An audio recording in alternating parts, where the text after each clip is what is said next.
Okay, we're about ready to get started on the very last thing of the day. So if everybody wants to kind of gather around, you might be able to see some of this if you move a little closer, because I think this will really be interesting. One of the things that Genscape is really kind of excited about is all of this data that we've collected for so long that we think is so important. We're starting to deliver it not just through the PDFs and you downloading CVS files so that you can pull them into your spreadsheets and do your analysis, but we've started partnering with several of the third-party vendors. And the very first one out of the gate that really embraced this was Thomson Reuters. So we have Simon Wilson with us here today. Brian, Simon Wilson, Beach Boys, Brian Wilson works, and Byron, who's actually going to give a demonstration of some of the Genscape data being delivered through a Reuters terminal, how you can access it, what it looks like. I may add some color commentary. We may talk about a couple of incidences that have happened recently where data that we put out absolutely had an impact on the market because it's delivering vital news about fundamentals that are going on, and being able to see that, both here's when the release came out, here's the price action, as well as how to pull our data in historically, use it for analysis purposes, and bring our data in and compare it with other stuff. You can take our storage data, overlay it with price data. So I'm going to turn this over to Simon. Well, thanks to everyone for saying it's always good to be the last session, standing between you and drinks, and I'm sure you're here for. We'll try and make this as painless as possible. We've had a long relationship with Genscape, and actually, I think it's close to 4 years now. It came about from we had a panic-stricken editor come to us and said, we've always had our refinery outages, done in the old manual way of having our editorial, ring round and try and ask, the context. And our editor said that there's this technology that Genscape has using infrared cameras. We have to have this to incorporate, what we're doing in our daily workflow, and otherwise we're going to be out of this refinery, alert and outages business. And as a result of that, we entered into an agreement with Genscape to get all their refinery alerts, and we'll talk through that. But as a result of that, we realized, some of the cutting edge technology they have, we have to, integrate this into what we currently have. And again, we're 3-4 years into this, and we're really just trying to tie in that whole oil market supply chain, and tie that into the impact in on alerts and in on prices.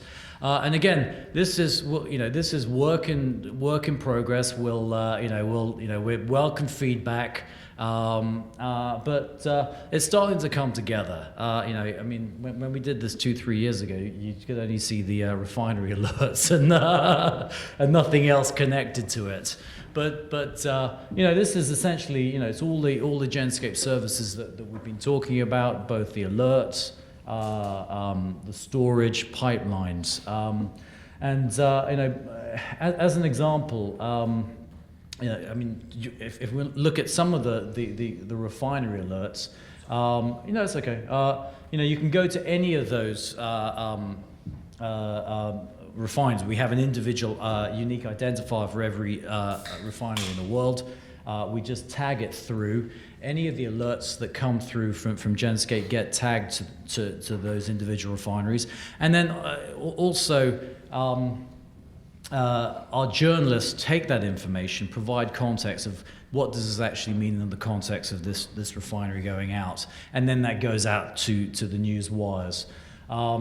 We've also, as Brian has pointed out earlier in his previous presentation, we've also incorporated the Cushing storage as well as the Midcon pipeline services.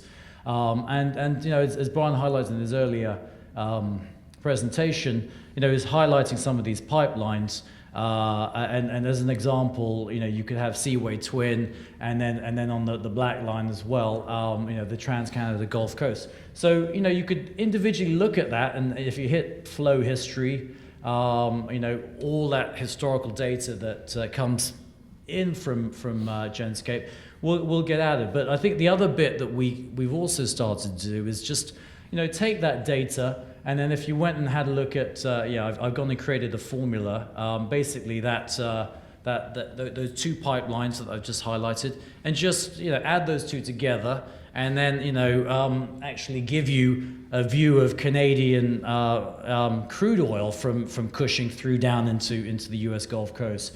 And then also, if you took the next one, it was actually those two pipelines you just talked about, Keystone and Flanagan South. And then that's the Canadian storage, going into Cushing. And again, you can do any multiples of those and build out your formulas accordingly. And again, that's for all you guys who do take this Genscape service. Again, that's stuff that you can just easily add through onto our service. Let's see. If we go through onto maybe if we just have a look at the crude storage stuff. If you go on the top right, just where the three lines are, there's the crude storage, and so you can view it from the map, but also we have all the details of all the individual tank storage, as well as aggregate views of storage, again. We have the Cushing numbers, and you can just start to try and tie that into price as well. And with all the storage services, ultimately we want to try and tie in those fundamentals to price. And this is just a simple illustration of tying a WTI prompt versus, I think it's 3 and 6 months, just to show shape of the curve, contango versus backwardation, and then the inverse relationship with storage build. And you actually get that. So that's just the Cushing one. But if you look at the top right for Canada as well, it's the same. It's the same relationship. You've got with their Canadian storage number, build, and then the inverse relationship with Western Canadian Select. I think if you just hit the minimize button on the top right, and again we've also got other examples. If you just go down the bottom right, have you got? Where's the? I was just going to go and look at. Look at the second tab, U.S. Gulf Coast. I'm sorry. It's my first time, guys. Excuse me. No, just the second tab. And again, whether it's, it's the U.S. Gulf Coast, there's that storage and price, differential and that build. Have we got the? Have I got the Cushing numbers? No, the overall North American numbers. I think it was top right. No, it's top right. Anyway, it's the whole idea is we've got those. There's the Genscape service, and then we just overlay the price differential. Here is actually that's the Genscape numbers for all the storage services, and we just add that in as a formula, and then you see the WTI inverse relationship. We've also done it for refined product storage as well, and again you can just have a look at ARA and New York Harbor. I don't, again it's the same. It's the same type of relationship, and again, you can dig down into individual terminals or tank owners, and then build up the formulas as you see fit. Again, maybe the top right, the gas oil, that's the AIA storage number, and then the ICE gas oil if you just go top right, gas oil time spreads. Yeah. Yeah, and again, it's you know, it's storage plus the prompt and the 6 month contract just to see that variation. I mean, we can go through other examples. I mean, we had I think the BP Whiting outage. I think on the 10th of, was it 9th of Yeah, August? and that actually might be worth taking a quick look at. We put out our alert almost 20 hours prior to anyone else alerting or a news story breaking on the Whiting refinery, the pipe still 12 going down. And there was a significant move not only in the physical trading of products at Chicago, but also in the harbor contract. And I think I remember seeing you had a screen on that, Simon, that really showed the relationship between the alert. And Reuters is the one place, if you're not one of our legacy customers, Reuters is the one place where you can get the real-time information on our refinery alerts. Yeah, so if you have, yeah, so on Sunday, the 10th of August. Yeah, Didn't see. yeah, so I think you saw, Sunday the 9th. Yeah, so yeah, and then that was the alert, and then you can see through as the actual news alert cycled through on the Monday morning, the pop up in price, and then actually the price differential of CBOB versus RBOB on the top right. If you just open that up, yeah, you could also see as a result of that outage and then the price differential spike in CBOB. And again, that one particular event just cycled through that whole news cycle for that week. And there was a lot of great kind feedback about that in our coverage. Yeah. Yeah, Reuters also allows you to set up so that you get alerted when Genscape numbers get published. So last Thursday, Genscape, the midweek Cushing came out, showed a little over 1 million barrel draw at Cushing. If you'd been watching your price, crude had been on a downward trend the whole morning, traded off almost $2.50. Immediately upon our release, then we saw the market reverse, and in the next hour and a half, we saw almost $1.50 put back in the market before it then reversed and started to get rational again about some of the other news, negative news on economic growth in China. Yeah, and so you can create alerts on, as you say, whether it's refinery alerts or storage alerts or vessel alerts, in fact. So, and again, really, we're just giving you the tools to go and build specific formulas and alerts based on and to tie in the market signals,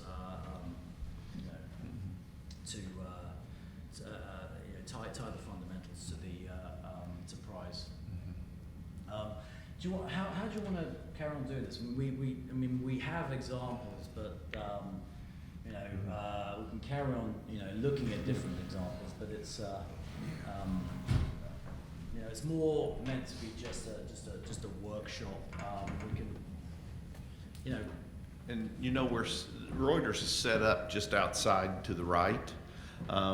And I'm sure that if you want a little deeper dive into what they have, how to use it, how to pull it together, stop over at the table. And I'm sure that Simon or anybody would be more than happy to take you through an example of what they got, how to use it, and I bet he'd even tell you how to sign up and buy one. Yeah, if anyone's got any questions, it's more, we're starting to add this stuff, building the relationships.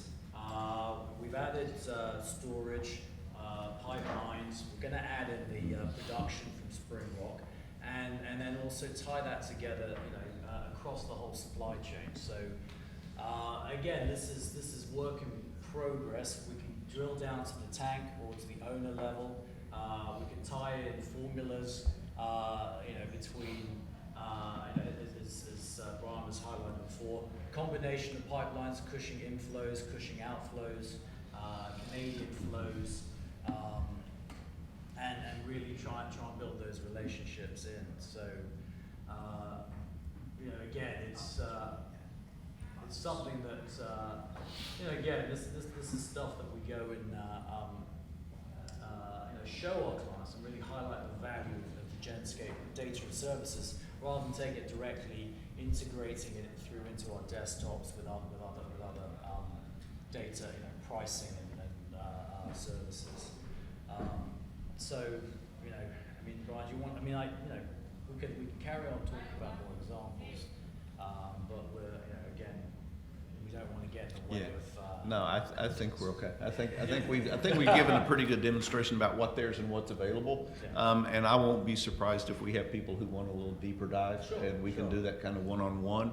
We're going to wrap this thing up with Jodi, who's going to talk a little bit about the methodology and how they do that forecast. Everywhere I go out with our salespeople, I actually brag on Jodi. The work she does, the forecast they put out, it's just hands down the best out there. It's the most accurate. If you look historically, she's closer than anybody else. So paying attention to what she's going to tell you about, this is how we do it, it'll be interesting. I actually went out to Boulder and spent a couple of days just so she could teach me what she does. And I was amazed. It's really interesting. But don't leave, because we will be serving cocktails in the Palm Court, same place where we had lunch. If you have any questions, especially for me, don't ask me. I'm going to be drinking. But my senior analyst, who makes me look good everywhere I go, Hillary, is in the back. Hillary, wave so everybody knows who you are. She can answer any questions you have about Genscape data, or what it means. Just text me before my first birthday.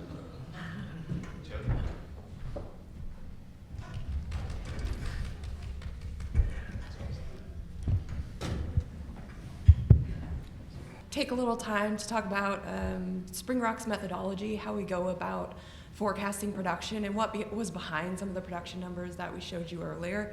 I'm going to skip through a couple things at the beginning and just kind of go into the meat of the forecasting methodology and kind of what our team does. We put out a 5-year crude oil production forecast for the US and Canada every 6 weeks. So it's a main forecasting report that goes out that gives you details about what our production forecast is, how it's changed since our last forecast update, and then anything that we feel could be risks to the forecast, we'll lay out in that report that we put out every 6 weeks. We also have a drilling rig forecast that's tied to our production forecast. Of course, it's hard to predict production without having predicted the rigs first.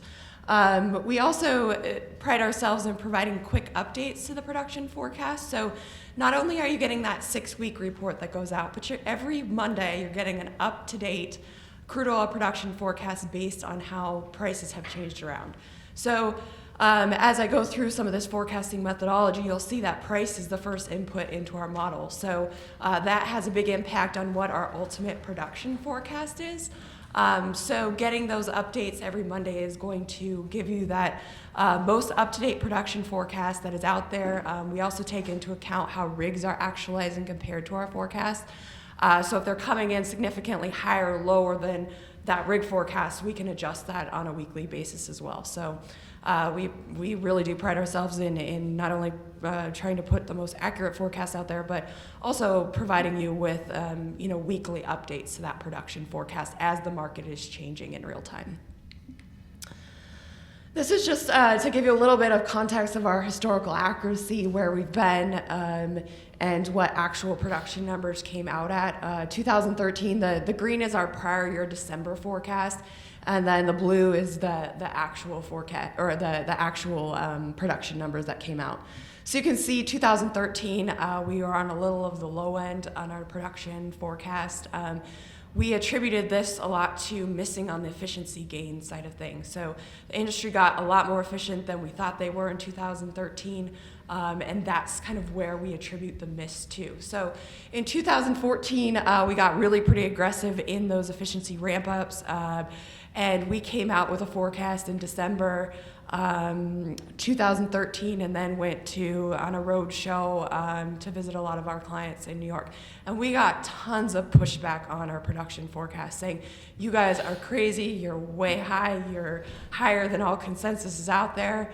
But what actually happened is production came in even higher than that forecast that we released. So the industry even got more efficient than what we were expecting, and production grew obviously significantly, 1.2 million barrels a day of year-over-year growth in 2014. But when we did release that forecast, we got quite a bit of pushback going forward. And then we've talked about this a little bit, some of the EIA methodology and their new survey that they came out with. We ultimately think that data it came more in line with our production numbers of where we thought production had peaked, those sorts of things. So we think that this new survey methodology is coming more in line with what actual production volumes are. So we like it. Like I was saying, before we came out on a blog on August 20th that we thought EIA was a bit too high on their monthly production numbers for the first half of the year, and we thought they were going to be revised down. On August 31st, they came out and had revised those production numbers down. Again, just a little bit on getting into the meat of the methodology of how we go about forecasting crude production. Like I was saying, the first input into our model is prices. WTI, forward-looking prices.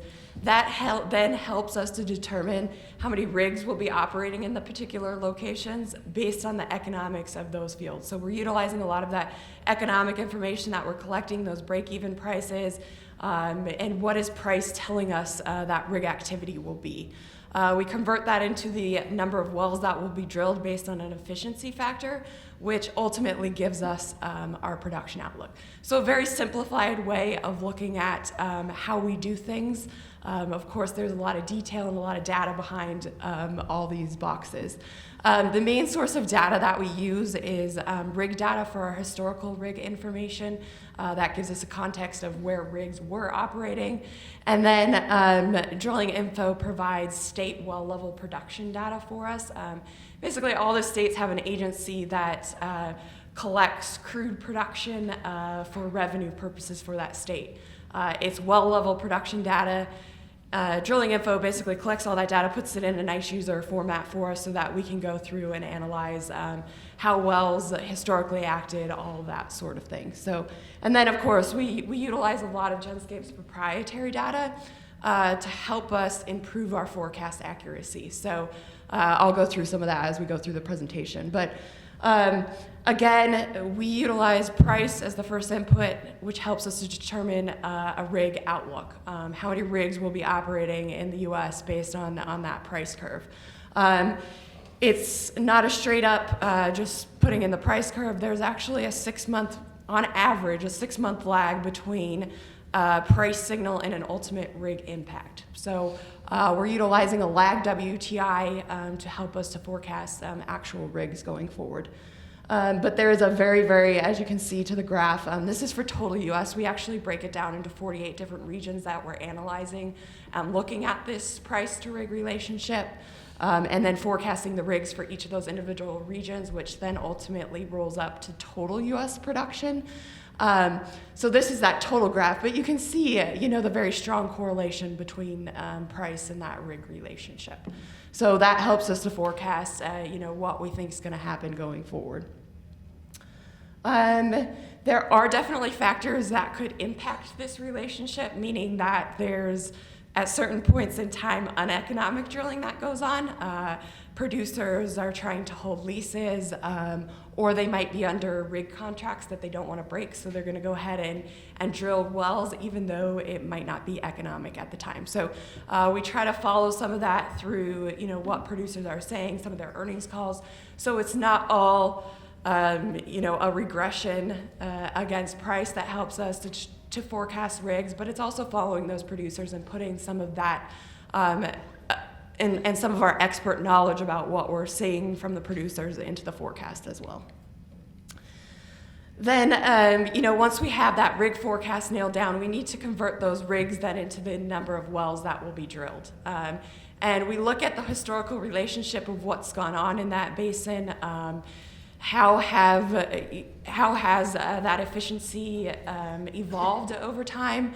I'm just showing Permian, New Mexico, for example, here. They kind of went from this transition from vertical to horizontal drilling, so that wells per rig efficiency factor actually went down instead of up over the, from 2010 to the middle of 2014, it was kind of on the decline. But as we go forward, and basically the whole Permian, New Mexico is horizontal drilling, and pad drilling takes over, we think that efficiency factor is going to get better. So those are some of the things that we look at when we're trying to nail down, how efficient will producers get, and sort of things like that. We are also, like I was saying, reading a lot of those transcripts, seeing what the sediment is to help us to forecast this efficiency factor.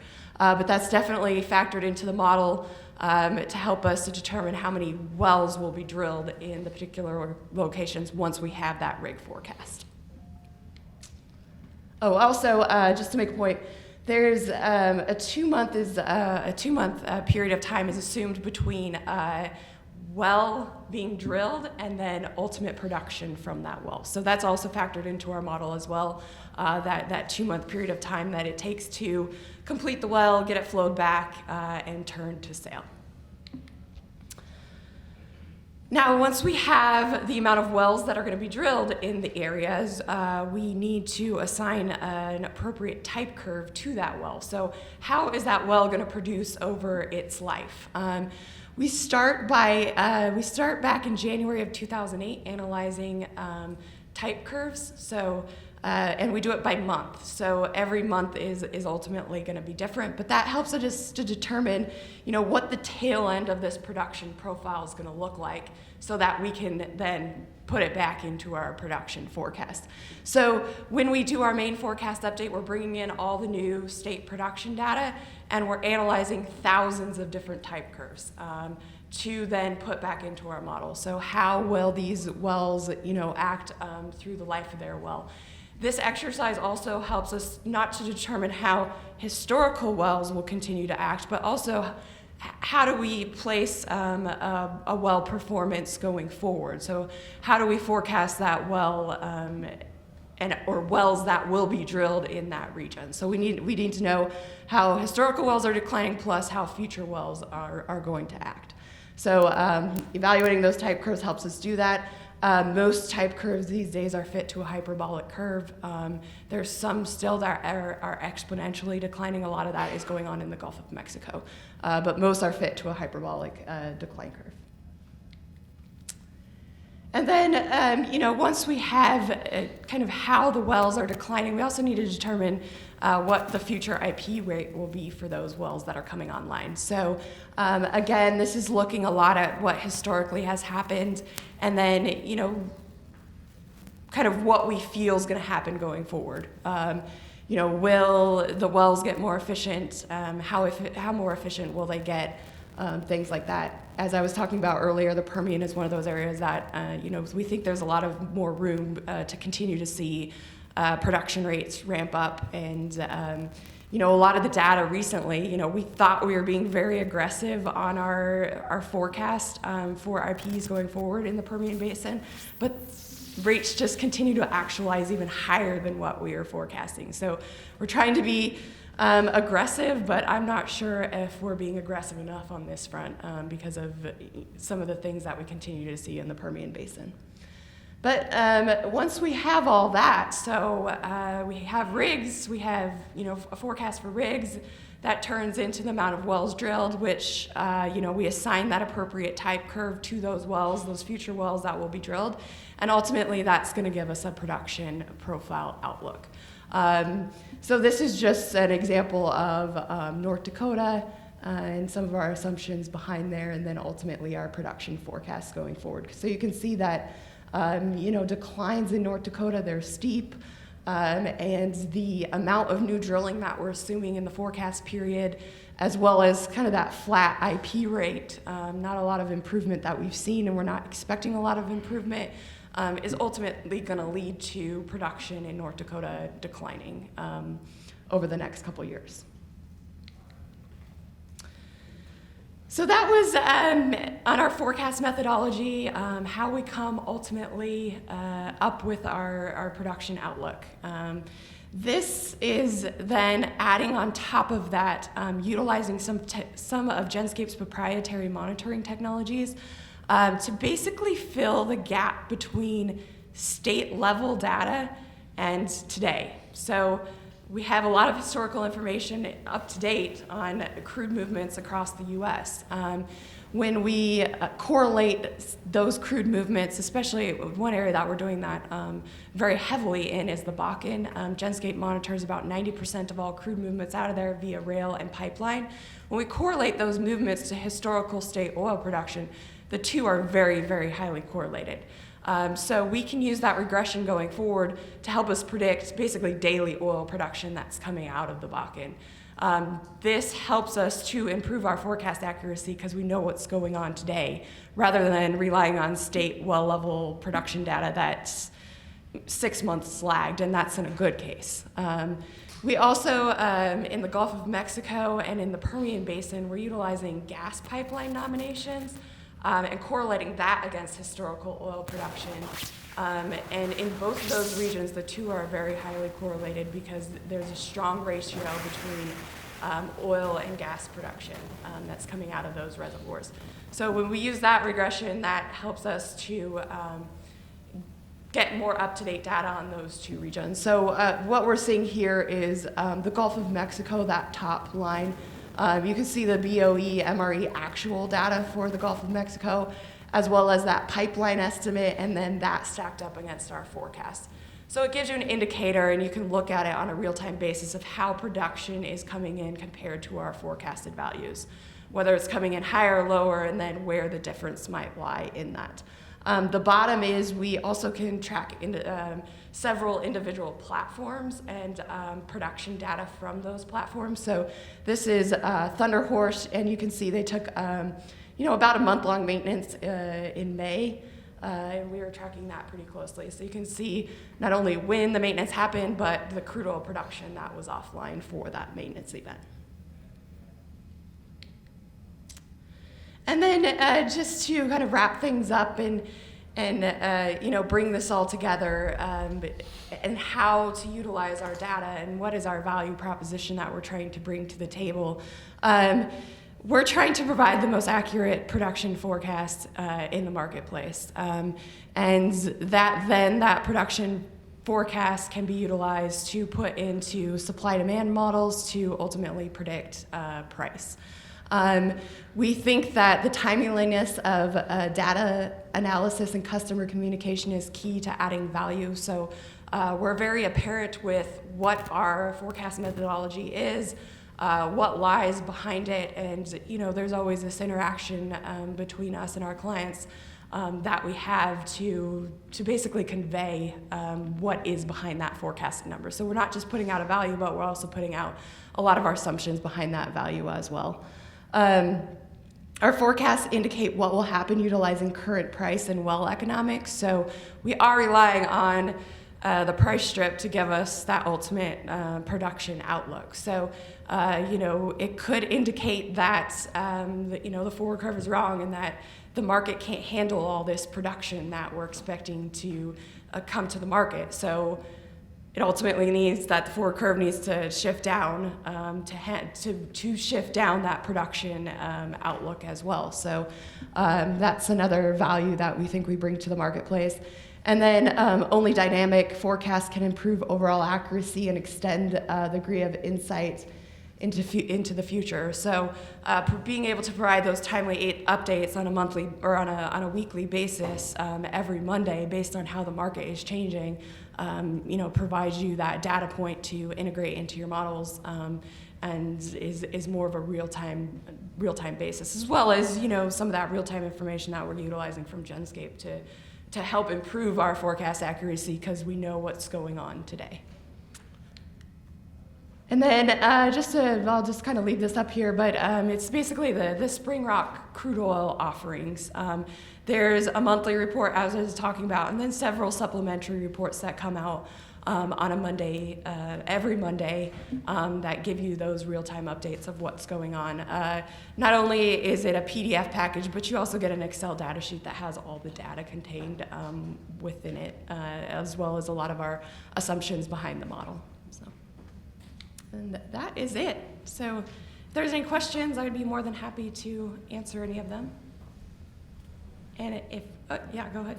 I'm curious, any plans to include Eagle Ford, or if not, is there a reason that they have not included?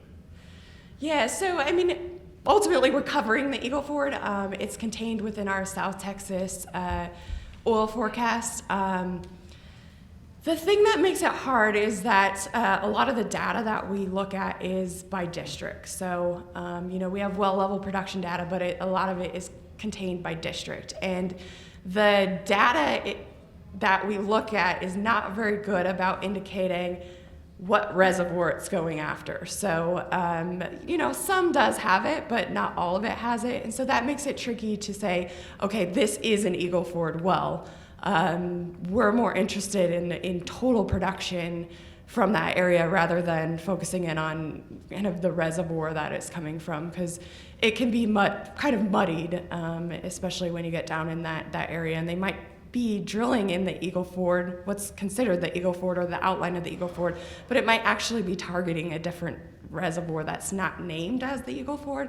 So that's where a challenge comes into play when we look at forecasting production from like a shale play or a region like that. All right, I think that's it. Please join us for happy hour in the lobby, and if you have any other questions, come hunt us down, and we'd be happy to talk to you.